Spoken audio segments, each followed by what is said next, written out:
നമസ്കാരം. ലളിതാ സഹസ്രനാമത്തിൻ്റെ രചയിതാക്കൾ ആരാണെന്നൊരു ചോദ്യം വന്നിരുന്നു. അതിനെ ആസ്പദമാക്കിയാണ് ഇന്നത്തെ വീഡിയോ. നമുക്കറിയാം, ലളിതാ സഹസ്രനാമത്തിൻ്റെ ആരംഭത്തിൽ തന്നെ നമ്മൾ ചൊല്ലാറുണ്ട് അസ്യ ശ്രീ ലളിതാ സഹസ്രനാമ സ്തോത്ര മഹാമന്ത്രസ്യ വശിന്യാദി വാഗ്ദേവത ഋഷയ. വശിന്യാദി വാഗ്ദേവതകളാണ് ലളിതാ സഹസ്രനാമം രചിച്ചതായി ദേവീഭാഗവതത്തിൽ പറയുന്നത്.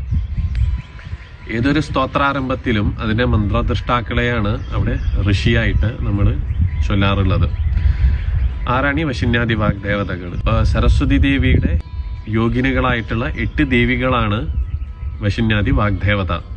അവരുടെ പേര് ക്രമേണ വാസിനി, കാമേശ്വരി, അരുണ, വിമല, ജയിനി, മോദിനി, സർവേശ്വരി, കൗളിനി, ഇങ്ങനെ 8 ദേവികളാണ് വശിന്യാദി വാഗ്ദേവതകളായിട്ട് കരുതപ്പെടുന്നത്. ഹയഗ്രീവമൂർത്തി അഗസ്ത്യമുനിക്ക് ഉപദേശിച്ചതായിട്ടാണ് ബ്രഹ്മാണ്ഡ പുരാണത്തിൽ ഇതിനെപ്പറ്റി പറയുന്നത്. നമസ്കാരം.